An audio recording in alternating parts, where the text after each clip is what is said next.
Europe 1 Soir, 19h-21h, Stéphanie Demuru.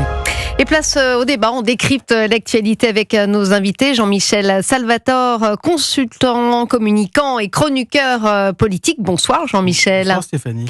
Gilles Boutin à vos côtés, chef des informations au Figaro. Bonjour Gilles Boutin. Bonjour. Alors on va évoquer ensemble tout d'abord les suites de la Convention démocrate à Chicago. C'est le 3e jour. Les 4000 délégués doivent, vous le savez, investir officiellement Kamala Harris à l'issue de cette grande réunion jeudi. Ce soir, c'est celui qui deviendrait hypothétiquement le vice-président des États-Unis si la démocrate était élue en novembre. Tim Walz qui passera son grand oral après le discours hier de soutien de Barack Obama. Alors avant de vous faire réagir, messieurs, on va prendre la direction des États-Unis, de New York précisément, avec Denis Jacquet. C'est un entrepreneur français installé depuis plusieurs années aux États-Unis. Bonsoir. Alors pour une fois, je dis bonsoir et Stéphanie. non, c'est bonjour là pour vous. Bonjour. Je m'adapte. Oui, Je peux dire exactement. bonsoir mais aussi. tous les soirs, je dis bonjour parce que j'arrive pas à m'y faire au soir. Mais voilà, bonsoir, bonjour, Denis Jacquet. Comment les Américains suivent cette convention ? Est-ce que ça les intéresse ? Est-ce qu'il y a beaucoup d'engouement à voir justement les premiers pas de Kamala Harris ? Je pense que la campagne a forcément connu un nouveau tournant depuis que Biden a jeté l'éponge et qu'effectivement, d'autant que beaucoup l'appelaient Bob l'éponge à la fin, donc c'était un très mauvais jeu de mots, mais c'est vrai que depuis qu'il a décidé d'arrêter, l'arrivée de Kamala Harris a vraiment relancé à la fois les donateurs qui sont mis à donner parce que tout à coup ils y croyaient à nouveau.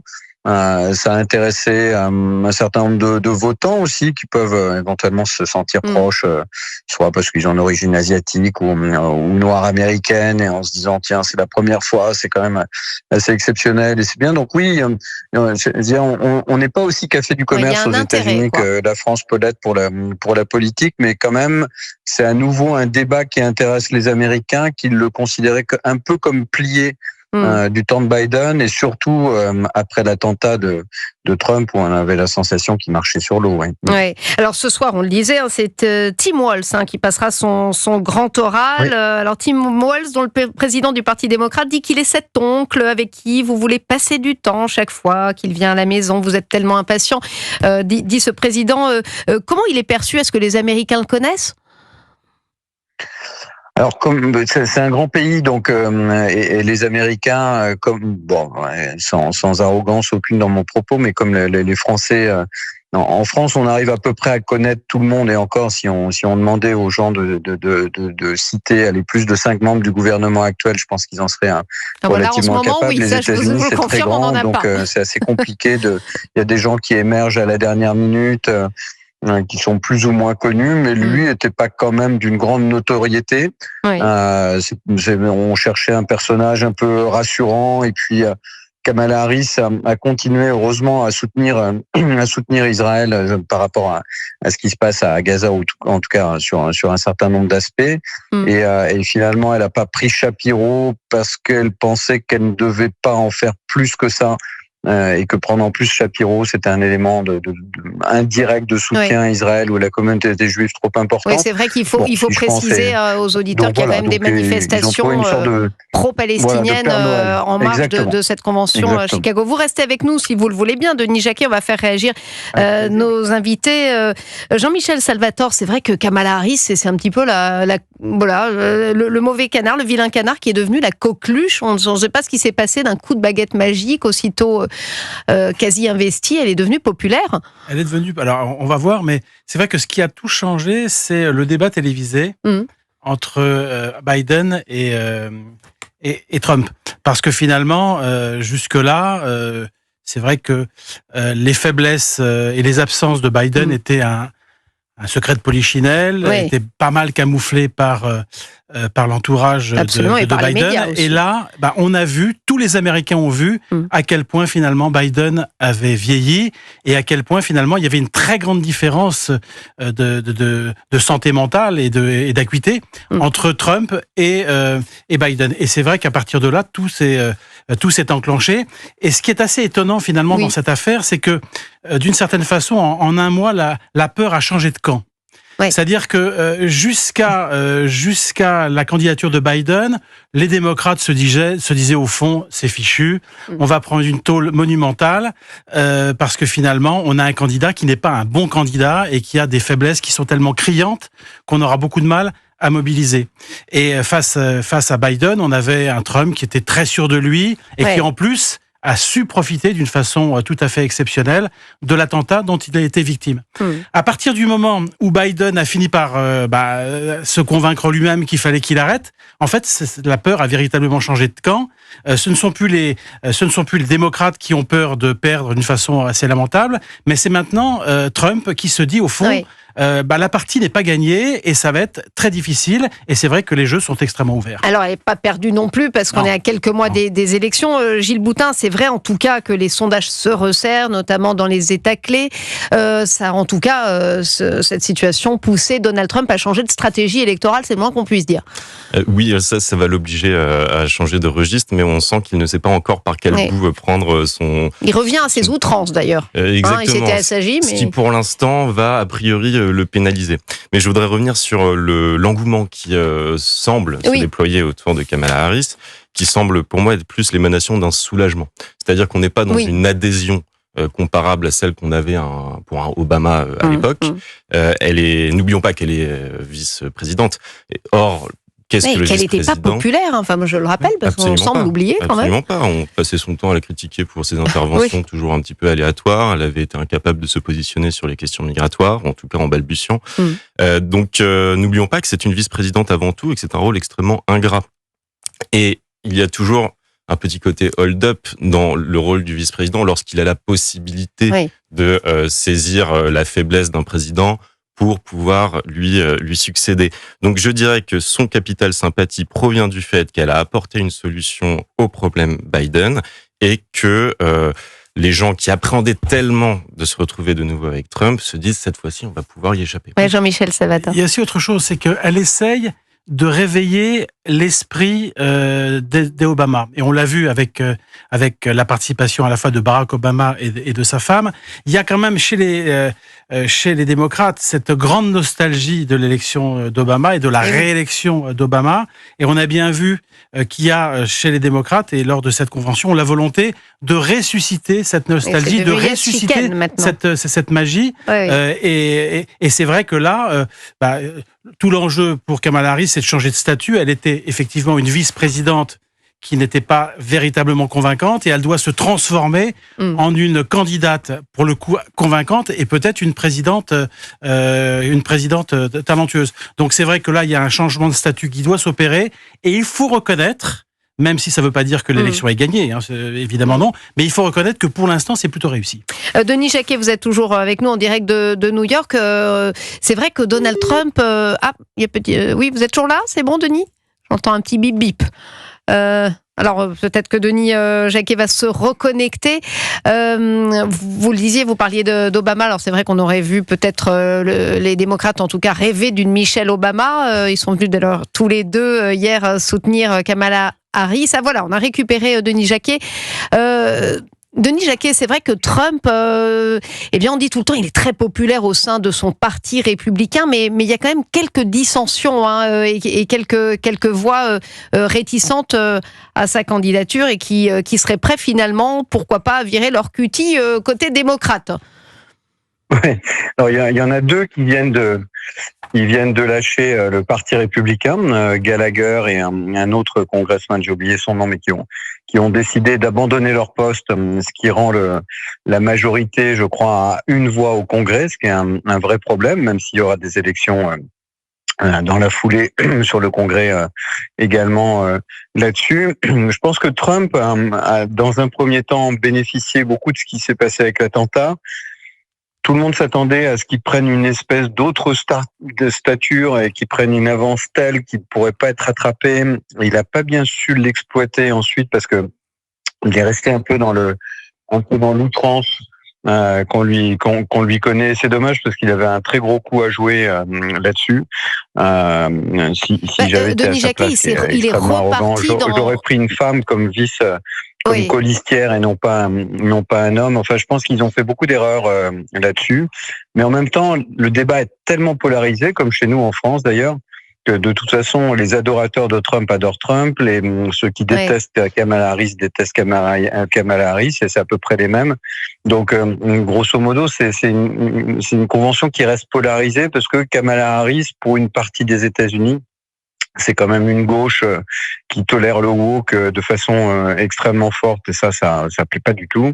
Et puis de l'autre côté, c'est vrai que quand il y a des interviews de Kamala Harris sur des sujets économiques, là, elle est totalement sèche, et c'est ce qui va décider vraisemblablement l'élection pour moi américaine, c'est cette incapacité d'avoir jugulé l'inflation et de rien promettre aux populations les plus démunies, qui sont pourtant une partie de l'électorat démocrate aujourd'hui, et qui se disent que finalement les démocrates savent pas gérer ça et leur assurer une protection sociale et financière. Ouais. Jean-Michel Salvatore, c'est vrai ce que nous dit Denis Jacquet, parce que l'Américain, voilà, il pense comme les Français aussi, à leur pouvoir d'achat, ce qui se passe chez eux, et ça va peser. Et alors, ce qui est frappant d'ailleurs, c'est que les deux grands thèmes de campagne aux États-Unis sont à peu près les mêmes que nos thèmes de campagne ici en France. Il y a à la fois l'inflation, les conséquences de l'inflation. Et aux États-Unis, l'inflation a énormément augmenté puisqu'elle est allée jusqu'à 10%. Donc l'inflation, et puis il y a la question migratoire qui est aussi une question très importante. Et ce sont les deux grandes questions sur lesquelles s'opposent les démocrates et les républicains. Mais il faut bien voir que Kamala Harris, elle n'a pas su trouver les mots pour parler à cette classe moyenne qui est quand même le cœur, de son électorat. Bon, les sondages montrent que 35% des Américains ont du mal à boucler leur fin de mois. C'est absolument considérable. Donc, on se retrouve finalement dans des situations assez proches de celles de la France. Et là, on voit bien que Kamala Harris va devoir rattraper un handicap à la fois psychologique, parce qu'il va falloir qu'elle parle de tous ces sujets, et puis un retard également programmatique, parce que Trump, il a un programme, on en pense ce qu'on veut, mais il a un programme qui est solide, qui est cohérent. C'est un programme de protectionnisme avec une remontée des droits de douane de 10%, 60% pour les Chinois, la lutte contre les migrants, le retour sur la transition énergétique. Tout ça peut être contesté, mais cohérent. Et face à Trump, on a une Kamala Harris, finalement, qui était encore assez hésitante. Et elle a donc 3 mois pour accoucher d'un véritable projet cohérent. Gilles Boutin, alors là, c'est là que peut-être Tim Walz, qui va s'exprimer ce soir, ancien professeur de géographie, qui a grandi dans l'état très rural du Nebraska, peut peut-être lui venir en aide. Il devrait rassurer peut-être les électeurs les plus modérés, les plus ruraux du parti, non ? C'est à ça que sert un colistier, futur vice-président. Donc, d'une part, il doit rassurer les gens avec son discours simple et bonhomme, et effectivement qui contraste avec l'origine de Kamala Harris, qui vient de l'intelligentsia démocrate de la côte ouest, absolument, Los Angeles. Californienne. Et un signe qui ne trompe pas, c'est que Kamala Harris est allée dans le Wisconsin tenir un meeting alors même que la convention était en cours à Chicago. Oui, Milwaukee, oui. Donc elle s'adresse à cette population-là. Et en plus de ça, chose assez amusante, pendant cette convention, les démocrates, tous ceux qui vont faire du porte-à-porte, ou tous les représentants, et peut-être qu'elle-même suit ce genre de training, ils se font former au bon contact avec les populations rurales. C'est-à-dire comment leur parler. Parce qu'ils ont conscience qu'en 2016, Hillary Clinton a perdu cet électorat, dans cet État d'ailleurs, le Wisconsin, dans cet État clé, elle a perdu l'électorat rural et ouvrier. D'ailleurs, c'est le même phénomène en France avec le RN qui capte l'insatisfaction dans ces classes-là. Et donc, ils ont tellement conscience d'avoir perdu les voix de cette catégorie de population qu'ils sont en train de se remobiliser pour conjurer leurs démons précédents qui les ont éloignés de ces populations. Maintenant, il ne reste plus qu'à convaincre que c'est sincère, et il reste relativement peu de temps, 77 jours avant les élections. Donc, il faut éviter les faux pas, et on sait que dans ce genre de campagne, il peut y avoir n'importe quelle séquence, et qui plus est les débats avec Donald Trump. Jean-Michel Salvatore. Alors, il y a une difficulté particulière pour Trump, c'est qu'il se retrouve face à une femme. Et c'est vrai que jusqu'à présent, son logiciel, c'était quand même plutôt le combat de coq avec Biden. C'est vrai. Et c'est vrai que quand on regardait les débats télévisés, il y avait quand même une espèce de surenchère. Il a eu Hillary Clinton quand même. Oui, mais en tout cas, dans la dernière période, si vous voulez, c'était vraiment le combat de coq, c'était les injures, c'était les grossièretés. Et ce qui est possible, ce qui est éventuellement tolérable, même si c'est pas souhaitable, lorsqu'on s'adresse à un homme, n'est plus possible lorsqu'on s'adresse à une femme. Et je pense que pour Trump, c'est une difficulté supplémentaire.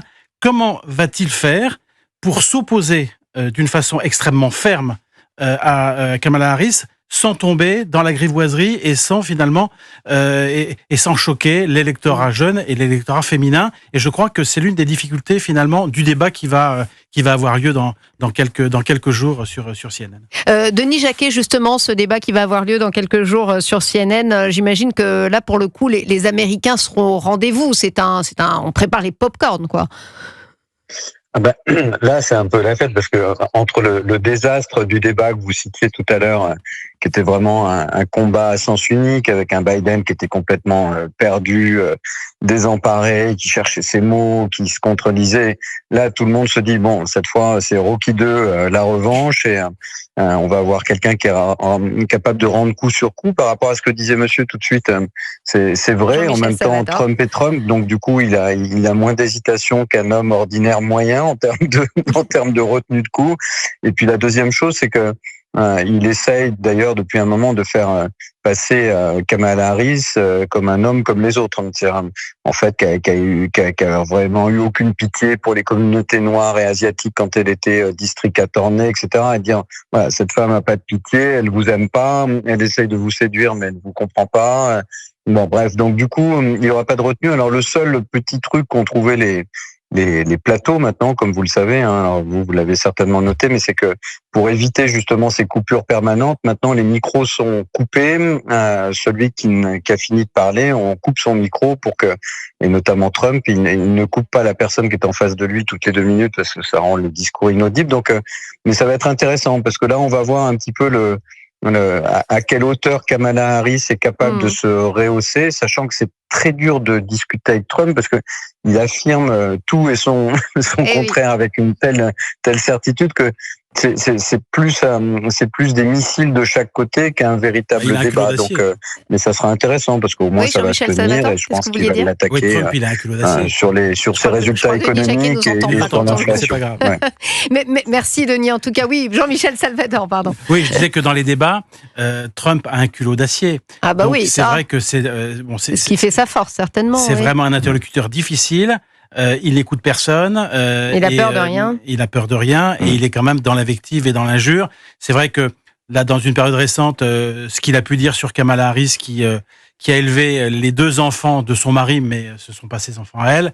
C'est vrai que ce sont des attaques qui sont particulièrement déplacées, mais il n'a peur de rien et je pense que Kamala Harris s'y attend. Bon, ça peut se retourner contre lui quand même, Gilles Boutin. Oui, mais il faudrait qu'il aille très loin dans l'outrance parce que, comme vous le rappeliez, les électeurs n'ont pas l'air d'y voir un quelconque problème. C'est même sa marque de fabrique pour beaucoup. Donc, il faudrait vraiment arriver à une séquence extrêmement poussée dans la vulgarité pour que ça se retourne contre lui, je pense. Bon, messieurs, on va continuer à décrypter l'actualité. Ça sera dans quelques instants la politique française. On va recevoir Annie Genevard, députée LR du Doubs et surtout vice-présidente de l'Assemblée nationale.